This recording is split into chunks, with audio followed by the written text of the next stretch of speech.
maganda. Eto, simula na naman ang pasukan sa kolehiyo at dahil makabago na ang panahon, yo, marami ng gadget na malaki ang maitutulong sa kanilang pag-aaral na pasok pa rin sa budget. Alright, ngayong umaga kasama natin si Zeus Mandihar, Sales Executive ng Good Hand Security. Oh my God! Zeus naman, oh! Sus, Ginoo! Maganda sa'yo. Morning po. Zeus, ano-ano ang itong mga gadgets na to? Yes, ma'am. So ito po ang ating mga educational tools. Kasama po ito sa product line ng Good Hand Security Products. Okay. So right now, ang first product po natin, ito po ay tinatawag na Booklight.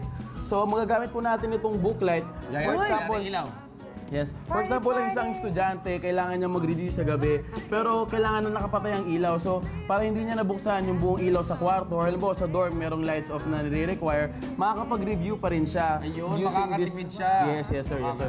So wala na silang lusot. Yes, ma'am. Yes, makakapag-review sa gabi or anywhere na madili, magagamit niya ang gadget na yan. Pero hindi ba masakit sa mata ito? Hindi naman, ma'am. Nakafocus po yung kanyang light sa libro lamang. Okay. Ito palang booklight na to, ang sisira sa matandang kasabihan. Na ano? Na kailangan, para tumalino ka, magsusunog ka muna ng kilay mo. Ayun.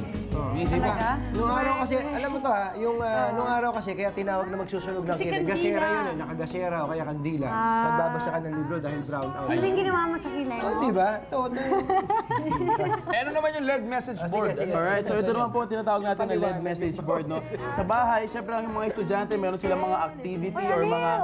Yes, mga major subjects na kailangan na kailangan up-to-date tayo. So, pwede natin isulat dito yung mga ating mga events para meron tayong reminders at the same time. So, pwede siya naka-display sa bahay. Pati nakakaaliw siya. Yes, Dapat sa itim. Magaling. Eto naman. Yes. Ito, feeling ko, katunying magagamit mo to eh. Itong pen video recorder. Yes, ma'am. So, ito po ang ating audio-video pen recorder. So, halimbawa, ang estudyante nahihirapan siya na makinig sa professor o kaya pag-uwi niya, nakalimutan niya na yung lecture ng professor niya. So, habang nasa eskwelahan siya, pwede niyang i-video yung pag-lecture ng professor. Pero paalala lang, sana huwag tayong dumipende sa ganyan, di ba? Dapat pag estudyante ka, talagang makinig ka. Kung lang to, parang...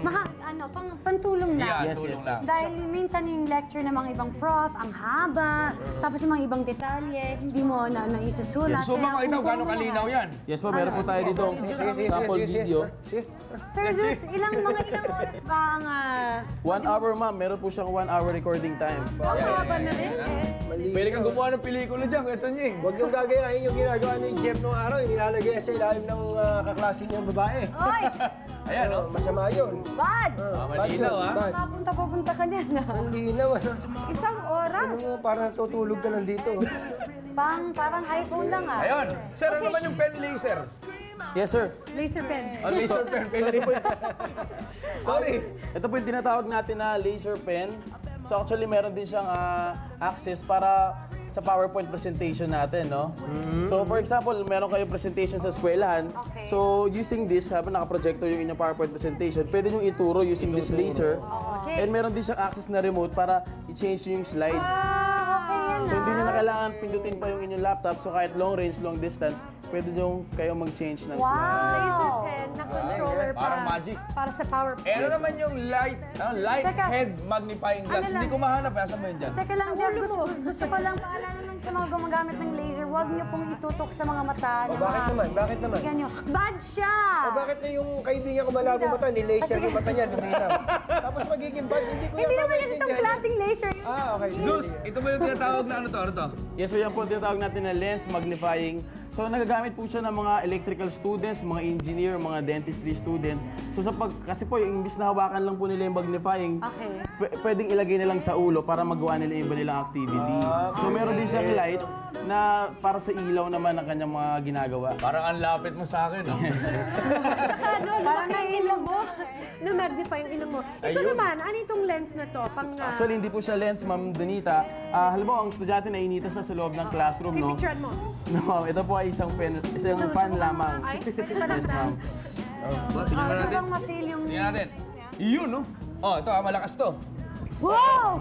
Woo! Lakas! Din pang niya. Ito na, gusto ko to kasi kanina na-try ko. Ano bang tawag dito? Yan po yung tinatawag nating amplifier, sound amplifier. So halimbawa, ang isang estudyante ay nakapwesto sa upuan niya sa pinakalikod ng classroom. So mahihirapan siya na mapakinggan yung tinuturo ng professor. So using that gadget, maaari niya mapakinggan Kahit ng malayo? malakas. Yes, sir. Ba't ka galit? Ba't ka sumisigaw? Ikaw ang bawa, nandito ko. Maririnig yan, nandito. Yan, Basta sama ni Zeus, sumisigaw. Yan. Ay, hindi pala. Naka-amplify po kayo. Sige, try natin. Chef, kausapin mo ako. Sobrang effective, Donita! Joshua. Naririnig mo ako? Ano ba? Ikaw, mahina nga dapat eh. Sumisigaw ka. Dapat ba? Tama-tama yan sa mga classrooms natin. Ang estudyante 70, bawat isang Yes, sir. classroom. Tama po, sir. Diba? Hindi nakakapanig lahat. Malakas siya. Sir Zeus, ano naman yung mga price range nila lahat? So ang price range po ng ating mga produkto ay nag-range po ng 400 to 1,500 pesos only. Aba, mura.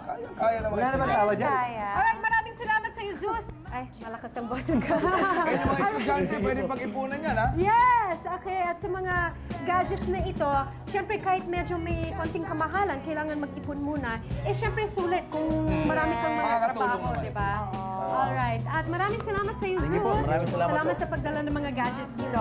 At ngayon naman, mga PE class ng fencing, board games at larong Pinoy, susubukan nila Venus at Andre sa pagpanig na Umagang Kaganda! Namiss mo naman kaagad.